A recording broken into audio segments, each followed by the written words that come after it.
ಅವ್ರನ್ನ ಚರ್ಚೆಗೆ ನೀವು ಕೊಡ್ತೀರಾ? ಅನುಭವ ಮಂಟಪದ ಉದ್ಘಾಟನೆ ಮಾಡಿ ಚರ್ಚೆ ಇಲ್ಲ, ನಾನು ಎಲ್ಲಿ ಬಿಡ್ತೇನೆ ಮತ್ತೆ ಮಾಡೋಣ. ಇಲ್ಲ, ಮಾತಾಡ್ತಾರಲ್ಲ ಎಲ್ಲರೂ, ಮಾತಾಡ್ಬೇಕು ಅಂತ ಹೇಳ್ತಾರಲ್ಲ. ಇದು ಮುಗಿದ 2 ನಿಮಿಷ ಮಾತಾಡ್ತಾರೆ ಎಲ್ಲರೂ ಕೂಡ. ಇಲ್ಲಿ ಈಗ ಅನುಭವ ಮಂಟಪ ಇರಲಿ, ಬಸವಣ್ಣವ್ರ ದೇವಸ್ಥಾನಗಳೆಲ್ಲ ವಕ್ಫ್ ಬೋರ್ಡ್ ಆಗ್ತಾ ಇದೆ. ಆಯ್ತು, ಈಗ ನೋಡಿ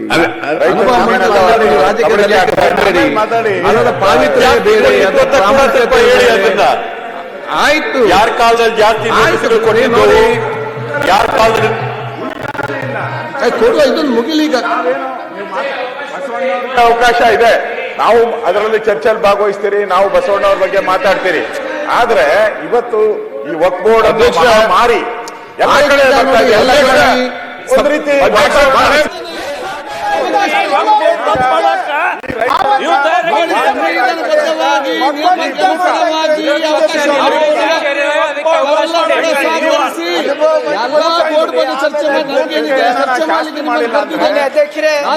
ಅವಕಾಶ ಕೊಡಿ. ರೈತರಿಗೆ ಕೊಡಬೇಕಾದ್ರೆ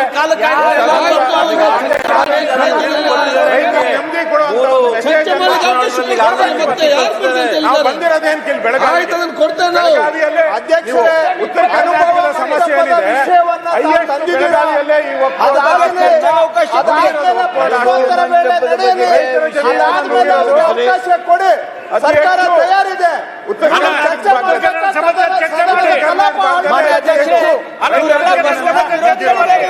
ನೀವು ಇಲ್ಲಿ ಚರ್ಚೆಗೆ ಅವಕಾಶ ಕೊಟ್ಟಿಲ್ಲ, ರೈತರಿಗೆ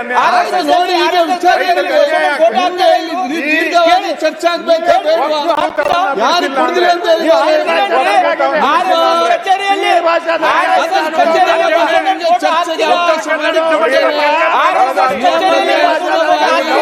ನೋಡಿದ್ರಿ.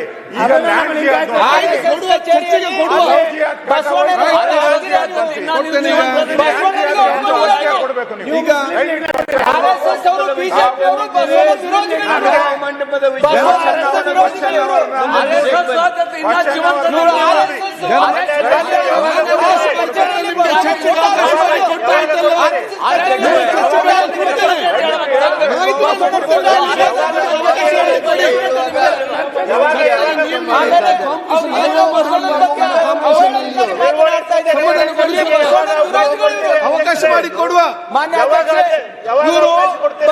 ವಿರೋಧಿಗಳು ಆರ್ಎಸ್ಎಸ್ ಅವರು ಬಸವಾದಿ ಶರಣ ವಿಚಾರಧಾರೆ ವಿರೋಧಿಗಳು. ಇವರಿಗೆ ಬಸವಣ್ಣನ ಬಗ್ಗೆ ಮಾತಾಡಲಿಕ್ಕೆ ನೈತಿಕ ಹಕ್ಕಿಲ್ಲ.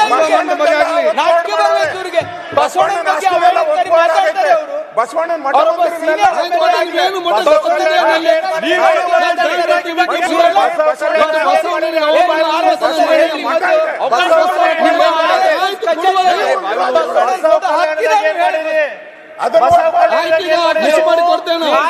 ಕಚೇರಿಯಲ್ಲಿ ಬಸವಣ್ಣನ ಫೋಟೋ ಹಾಕ್ತೀರಾ?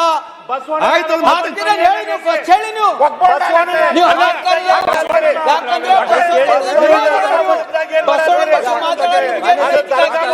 ಮಾನ್ಯ ಅಧ್ಯಕ್ಷ, ಬಸವಾದಿ ಶರಣರ ಬಗ್ಗೆ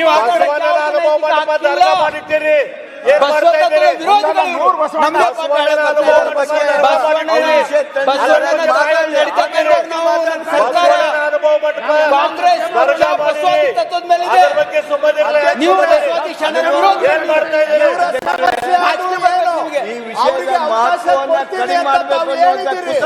ಅವಕಾಶ ಕೊಡ್ತೀವಿ ಅಂದ ಮೇಲೂ ಕೂಡ ಯಾಕೆ ಈ ರೀತಿ ಕಲಾಪಕ್ಕೆ ಮಾಡ್ತಾ ಇದ್ದಾರೆ? ಅವಕಾಶ ತಗೊಂಡು ಮಾತಾಡ್ಲಿ.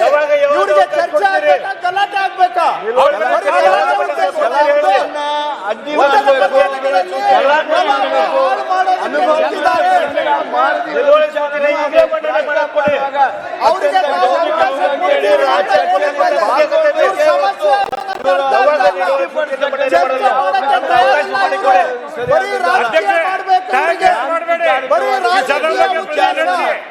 ಈಗ ಮಂಟಪ ಅಂದ್ರೆ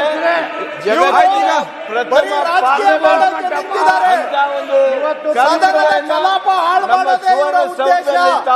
ಉತ್ತರ ಕರ್ನಾಟಕದಲ್ಲಿ ಸರ್ಕಾರಕ್ಕೆ ಮೊದಲನೇ ಗಂಟೆಯಲ್ಲಿ ಗಲಾಟೆಗೆ ಚರ್ಚೆಗೆ ಸರ್ಕಾರ ತಯಾರಿದೆ.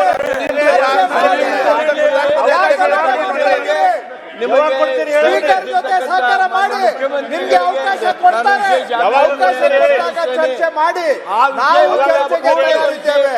ಆದ್ರೆ ಇವಾಗ ನೀವು ಮಾಡ್ತಾ ಇರೋದು ಕಲಾಪವನ್ನ ಹಳ್ಳಗೆಡುತ್ತಾ ಇದ್ದೀರಾ. ಸಮಯ ಹಾಳು ಮಾಡಿ